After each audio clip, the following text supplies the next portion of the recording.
Shri M Jayachandran, ഇപ്പോൾ 2016-ലായാലും 2021-ലായാലും പിണറായി വിജയന്റെ രാഷ്ട്രീയ തന്ത്രം ആ രൂപത്തിലാണ്. നേരത്തെ ഇല്ലാതിരുന്നവരെ കൂടെ കൂട്ടുക എന്ന രൂപത്തിലേക്ക് അത് മാറിയത്. അതൊരു ഒരു ഒരു ബുദ്ധിപരമായ നീക്കമായിരുന്നു. പക്ഷേ ഇപ്പോൾ ആ നീക്കം നടത്തുന്നത് വി ഡി സതീശനാണ് എന്ന രൂപത്തിലാണ് കാര്യങ്ങൾ നീങ്ങുന്നത്. അതിൻ്റെ അടിസ്ഥാനത്തിൽ, അതിൻ്റെ ആത്മവിശ്വാസത്തിലാണ് വിസ്മയകരമായ മാറ്റങ്ങൾ ഉണ്ടാകുമെന്ന് അദ്ദേഹം പറയുന്നത്.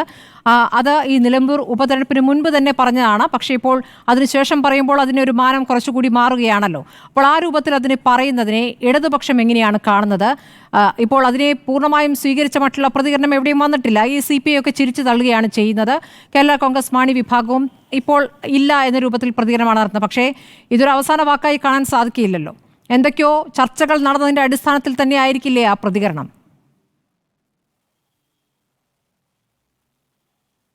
രാഷ്ട്രീയത്തിൽ, ഈ പാർലമെന്ററി രാഷ്ട്രീയത്തിൽ പ്രത്യേകിച്ചും ഏത് സമയത്തും ഏത് തരത്തിലുള്ള നിലപാട് മാറ്റവും പെട്ടെന്ന് നടക്കുന്നൊരു കാര്യമാണ്. അത് പെട്ടെന്ന് നടക്കുന്നില്ലെന്ന് എല്ലാവർക്കും അറിയാമെങ്കിലും പുറത്തു വരുന്നത് പെട്ടെന്ന് തന്നെയാണ്.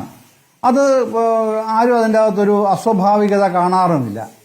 പക്ഷേ ഇപ്പോൾ ഈ ചർച്ച ഇങ്ങനെ വരുമ്പോൾ വാസ്തവത്തിൽ എന്താണ് ഇവരുടെയൊക്കെ മനസ്സിൽ എന്ന് നമ്മൾ അറിയാതെ ചിന്തിച്ചു പോകും. കാരണം ഇപ്പോൾ ഒരു പ്രതിപക്ഷ നേതാവോ അല്ലെങ്കിൽ ഒരു UDF കൺവീനറോ ചേർന്ന് തീരുമാനിച്ചാൽ എടുക്കാൻ കഴിയുന്ന തീരുമാനങ്ങളാണോ ഇത്ര രാഷ്ട്രീയ മാറ്റങ്ങൾ എന്നുള്ളത് കേരള രാഷ്ട്രീയത്തിന്റെ ഇതപര്യന്തമുള്ള കാര്യത്തിൽ, അവരുടെ കാര്യത്തിൽ തന്നെ UDF ഉണ്ടായതിനു ശേഷം UDFന്റെ കാര്യത്തിൽ ആലോചിച്ചാൽ മതി. അത് ഏതെങ്കിലും കൺവീനർ മാത്രം ചേർന്നെടുക്കുന്ന തീരുമാനങ്ങളേ ആയിരുന്നില്ല ഒരു കാലത്തും.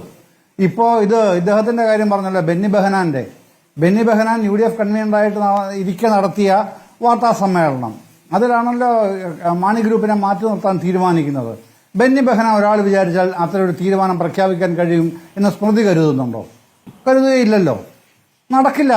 അത് കോൺഗ്രസ് നേതൃത്വം ആഴത്തിൽ ചർച്ച ചെയ്യുകയും മുന്നണിയിൽ പ്രത്യേകിച്ചും മുസ്ലിം ലീഗിന്റെ പ്രധാനപ്പെട്ട കക്ഷികളുമായി വലിയ തോതിൽ ദിവസങ്ങളോളം ആശയവിനിമയം നടത്തുകയും ചെയ്തിട്ടാണ് കെ മാണിയെ ഒഴിവാക്കാൻ തീരുമാനിക്കുന്നത്.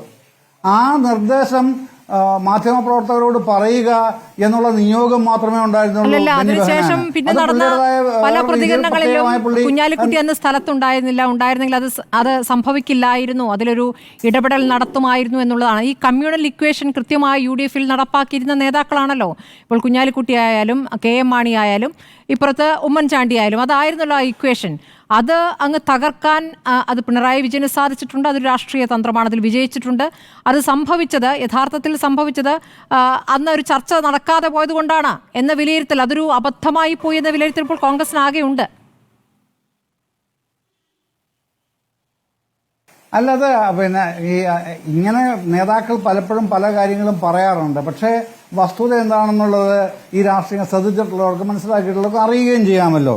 ഉമ്മൻചാണ്ടിയുടെ എക്കാലത്തെയും ശക്തമായ ആഗ്രഹങ്ങളിൽ ഒന്ന് കോട്ടയം ജില്ലയിൽ കോൺഗ്രസിനെ നമ്പർ 1 ആക്കുക എന്നുള്ളതായിരുന്നു. പക്ഷേ മാണി ഗ്രൂപ്പിന്റെ ശക്തമായ സാന്നിധ്യമാണ് അതിനേക്കാളും തടസ്സം നിന്നത്. എന്നോട് അന്തരിച്ച ശ്രീ ആർ ബാലകൃഷ്ണപിള്ള ഞാനൊരു അഭിമുഖത്തിന് ഇരിക്കുമ്പോൾ അദ്ദേഹം എന്നോട് പറഞ്ഞ കാര്യമാണ്. ഞാൻ അദ്ദേഹത്തിന്റെ മരണസമയത്ത് ഒരു ചാനലിൽ ചർച്ച ചെയ്യുകയും ചെയ്തു. ഈ തന്റേതടക്കമുള്ള കേരള കോൺഗ്രസുകളെ പിളർപ്പുണ്ടാക്കിയതിൽ ഉമ്മൻചാണ്ടിയാണ് ഏറ്റവും വലിയ പങ്ക് വഹിച്ചത് എന്ന് എന്നോട് നേരിട്ട്, ഞാൻ പ്രസിദ്ധീകരിച്ചതാണ് ആ ഇന്റർവ്യൂ, ഒരു പത്രത്തിന് വേണ്ടി, ഞാൻ അന്ന് ജോലി ചെയ്യുന്ന പത്രത്തിന് വേണ്ടി എന്ന് ബാലകൃഷ്ണപിള്ള കൊട്ടാരക്കരയിലെ വീട്ടിലിരുന്നാണ് പറയുന്നത്. അത് ഏറിയ കൂറും ശരിയാണെന്ന് അനുഭവങ്ങളുണ്ട്, നമുക്കെല്ലാവർക്കും ബോധ്യപ്പെടുന്ന കാര്യവുമാണ്. അതവിടെ നിൽക്കട്ടെ, ഞാൻ പറഞ്ഞ അതല്ല. ആ വിഷയമല്ലോ നമ്മൾ അത്തരം കാര്യങ്ങളല്ലോ ചർച്ച ചെയ്യുന്നത്. ഇവിടെ അങ്ങനെയാണ് മാണി ഗ്രൂപ്പ് പിളരുന്നത്, LDFിലേക്ക് മാറുന്നത്. LDFിലേക്ക് മാറുന്നതിന് മുമ്പ് എങ്ങനെയാണ് കെ മാണി അനുനയിപ്പിച്ചത്? സണ്ണിക്കുട്ടിക്കൊക്കെ നന്നായിട്ട് അറിയുന്ന കാര്യമാണല്ലോ പാലായിൽ ആരൊക്കെയാണെന്ന് ചെന്നിരുന്നതെന്നുള്ളത്. കെ മാണിയുടെ വീട്ടിൽ അങ്ങനെ അന്ന് പിടിവാറ അവിടെ ഉണ്ട്. ആ സമയത്താണ് ആ കാര്യങ്ങൾ നടക്കുന്നത്. അപ്പോൾ അതൊക്കെ നടന്നിട്ടുള്ള കാര്യങ്ങളാണ്. അങ്ങനെ അദ്ദേഹം തിരിച്ചു വന്നു. ചെങ്ങന്നൂർ ബൈ ഇലക്ഷനുമായിട്ട് ബന്ധപ്പെട്ട സമയത്താണ് അതൊക്കെ ഉണ്ടാവുന്നത്. അദ്ദേഹം തിരിച്ചു വരുന്നതൊക്കെ ഉണ്ടാവുന്നത്. അതൊക്കെ കഴിഞ്ഞു. അത് കഴിഞ്ഞ് ഇപ്പോൾ ജോസ് കെ മാണിക്ക് സീറ്റ് കിട്ടുന്നതാണ് പ്രശ്നമെന്നാണ് സണ്ണിക്കുട്ടി പറഞ്ഞത്. ജോസ് കെ മാണി ഇപ്പോൾ രാജ്യസഭാംഗമാണ്. രാജ്യസഭാംഗമായ അദ്ദേഹത്തിനെ സംബന്ധിച്ച് ഇപ്പോൾ അത്ര ഒരു തർക്കമുള്ളതായിട്ട് ഞാൻ മനസ്സിലാക്കിയിട്ടില്ല. ഇന്നലെ ഞാൻ റോഷിയായിട്ട് പേഴ്സണലി വളരെ കാര്യങ്ങൾ ഇന്നലെ ഈ ചർച്ചയുടെ ഇഷ്യൂ ഒന്നും ഇല്ലല്ലോ. ശരി, റോഷി അഗസ്റ്റിന് മറ്റൊരു നിലപാടുണ്ട് എന്നും കേൾക്കുന്നുണ്ട്. ശ്രീ ജയേന്ദ്രൻ, താങ്കൾ പറഞ്ഞത് ശരിയാണ്. റോഷി അഗസ്റ്റിന് മറ്റൊരു നിലപാടാണ്, അദ്ദേഹത്തിന് മാറാൻ താല്പര്യമില്ല എന്ന് കേൾക്കുന്നുണ്ട്. അല്ല, മിനിസ്റ്റർ റോഷിയായിട്ട് ഞാൻ ഇന്നലെ ദീർഘനേരം സംസാരിച്ചു എന്ന് ഞാൻ പറയായിരുന്നു നേരിട്ടേ. അപ്പം പിന്നെ ഈ കാര്യങ്ങളടക്കം സംസാരിച്ചു. അതൊന്നും അവരുടെ താല്പര്യങ്ങളിലേ ഇല്ലാത്തതാണെന്ന് വ്യക്തമായി ബോധ്യമുള്ള ഒരാളാണ്. ഇപ്പൊ ഏതായാലും ഞാൻ ഇപ്പൊ ഏതായാലും ആ താല്പര്യം അവർക്കില്ല എന്ന് എനിക്ക് ഉറപ്പിച്ച് പറയാൻ കഴിയും. നാളെ ആ താല്പര്യം ഉണ്ടാവില്ല എന്ന് പറയാൻ എനിക്ക് യാതൊരു ഗ്യാരണ്ടി കേരള കോൺഗ്രസ് മാണി വിഭാഗം UDF-ൽ നിന്ന് വിട്ടുപോകുന്ന ഘട്ടത്തിൽ സഭാ വോട്ടുകളിൽ ഒരു നഷ്ടം യഥാർത്ഥത്തിൽ കോൺഗ്രസിന് സംഭവിച്ചിട്ടുണ്ട്. അത് യാഥാർത്ഥ്യമാണ്. പക്ഷേ ഇപ്പോൾ കത്തോലിക്ക സഭ മാത്രമല്ല, സഭകളുമായി അടുക്കാൻ സാധിച്ചിട്ടുണ്ട് എന്ന ആത്മവിശ്വാസമാണ് ഇപ്പോൾ കോൺഗ്രസിനുള്ളത്. ഇനി LDF-ൽ നിന്നുകൊണ്ട് തോമസ് ചാഴികാടൻ്റെ പരാജയം തന്നെ ഒരു സൂചനയായി കാണുകയാണ്. അപ്പോൾ ഇനി അങ്ങോട്ട് എത്രത്തോളം സാധ്യതയുണ്ട് LDF-മായി ചേർന്നിട്ട് എന്നുള്ളൊരു കാര്യം അവിടെ നിൽക്കുന്നു. ഇനി മത്സരം വരുമ്പോൾ CPI-യും കേരള കോൺഗ്രസ് മാണി വിഭാഗവും തമ്മിൽ സീറ്റിനുള്ള തർക്കമുണ്ടാകില്ലേ എന്ന ചോദ്യവും UDF-ന്റെ ഭാഗത്തുനിന്ന് ഉയർത്തുന്നുണ്ട്. അല്ല, ഇത് പിന്നെ ഇത്തരം കാര്യങ്ങളൊക്കെ അന്വേഷിക്കട്ടെ. പക്ഷേ നമ്മളൊരു കാര്യത്തിനെ കുറിച്ച് സംസാരിക്കുമ്പോൾ പിന്നെ എന്തുകൊണ്ടാണ് ഇങ്ങനെ രാഷ്ട്രീയ കക്ഷികളുടെ ചാഞ്ചാട്ടം എന്നൊക്കെ ഇപ്പൊ ചർച്ച ചെയ്യുന്നത് ഈ നിലമ്പൂരിന്റെ പശ്ചാത്തലത്തിൽ മാത്രമാണല്ലോ, മറ്റൊന്നും അല്ലല്ലോ. ഈ രാഷ്ട്രീയ കക്ഷികൾ മാറുകയോ മാറാതിരിക്കുകയോ ഒക്കെ ചെയ്യും. അതൊക്കെ കേരള രാഷ്ട്രീയത്തിൽ ഒരു പുതിയ സംഭവവികാസമൊന്നും അല്ലല്ലോ. അത് അതിന്റെ സമയത്ത് അത്തരം കാര്യങ്ങൾ വരികയും ചെയ്യും. ഇപ്പൊ ഈ കേരള കോൺഗ്രസ് മാണി ഗ്രൂപ്പിൽ നിലവിൽ അത്തരം പ്രശ്നങ്ങളില്ല എന്നതേ ഞാൻ പറഞ്ഞുള്ളൂ. അതുകൊണ്ട് നാളെ അത്തരം പ്രശ്നങ്ങൾ ഉണ്ടാവില്ലെന്നോ ഇന്നലെ അത്തരം പ്രശ്നങ്ങൾ ഉണ്ടായിട്ടില്ലെന്നോ അർത്ഥമില്ലല്ലോ. അതുണ്ടാവും. നിലവിൽ അതില്ല എന്ന് ഞാൻ പറഞ്ഞുള്ളൂ. RJDയുടെ കാര്യമാണെങ്കിലും RJDക്ക് അന്ന് ഈ പിന്നെ മന്ത്രിസഭ രൂപീകരിക്കുന്ന സമയത്ത് എന്തുകൊണ്ടാണ് മന്ത്രിസ്ഥാനം കിട്ടാതിരുന്നത് ആർക്കാ അറിയാത്തത്? അന്ന് ശ്രേയംസ് കുമാർ MP ആയിരുന്നു, രാജ്യസഭാംഗമായിരുന്നു. അതാണല്ലോ അവരെ മാറ്റി നിർത്താൻ കാരണവും തന്നെയായിരുന്നല്ലോ.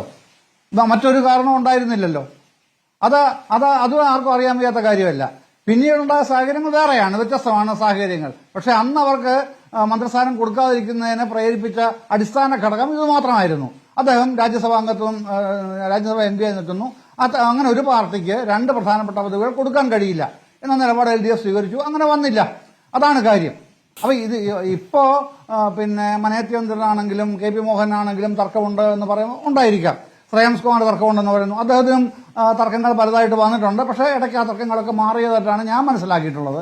അടുത്ത കാലത്ത് അദ്ദേഹം പ്രത്യേകിച്ച് തർക്കങ്ങളൊന്നും ഉന്നയിച്ചിട്ടില്ല എന്ന് മാത്രമല്ല, പല കാര്യങ്ങളിലും CM അടക്കം അദ്ദേഹം വിപുലമായ ചർച്ചകൾ നടത്തിയതായും അറിഞ്ഞിട്ടുണ്ട്. അപ്പോൾ അദ്ദേഹം എന്തെങ്കിലും പരസ്യമായ ഒരു തർക്കം ഉണ്ടെങ്കിൽ പറയുന്നയാളാണ് ശ്രേയംസ് കുമാർ. അതിന് മടി കാണിച്ചിട്ടുമില്ല ഇതുവരെയുള്ള കാര്യത്തിൽ. 2021 കാര്യം എടുത്താൽ പ്രത്യേകിച്ചും കാണിച്ചിട്ടുമില്ല. പക്ഷെ ഇപ്പോൾ പൊടുന്നനെ അദ്ദേഹത്തിന്റെ എന്തെങ്കിലും ഒരു വിപ്രതിപത്തിയോ വിയോജിപ്പോ ഏതെങ്കിലും ഘട്ടത്തിൽ ആരോടെങ്കിലും പറഞ്ഞതായി ഞാൻ കേട്ടിട്ടില്ല. പിന്നെ ഇനിയിപ്പം സതീശന് വിസ്മയകരമായ മാറ്റങ്ങൾ സംഭവിപ്പിക്കാനുള്ള നേതൃശേഷി ഉണ്ടെങ്കിൽ, അദ്ദേഹത്തിന് അതിനുള്ള വൈഭവം ഉണ്ടെങ്കിൽ തീർച്ചയായും ചെയ്യുന്നയാളാണ്. പക്ഷെ അതിന് സ്വന്തം പാർട്ടിയിലെ പിന്തുണ എത്രത്തോളം കിട്ടും എന്നുള്ളത് അദ്ദേഹം ആലോചിച്ചോട്ടെ, നടപ്പായിക്കോട്ടെ. കോൺഗ്രസിന് പറ്റുമെങ്കിൽ ചെയ്തോട്ടെ. സണ്ണി ജോസഫ് പറഞ്ഞ ചില കാര്യങ്ങൾ ഇലക്ഷന് ശേഷം നമ്മുടെ മുമ്പിലുണ്ടല്ലോ. ഇന്ന് UDF കൺവീനർ പറഞ്ഞ കാര്യങ്ങളും നമ്മുടെ മുമ്പിലുണ്ട്.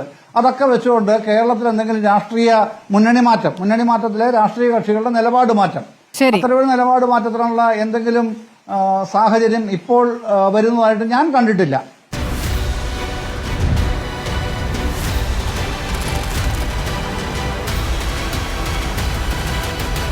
ഡിബേറ്റ് വിത്ത് സ്മൃതി പരുത്തിക്കാട്.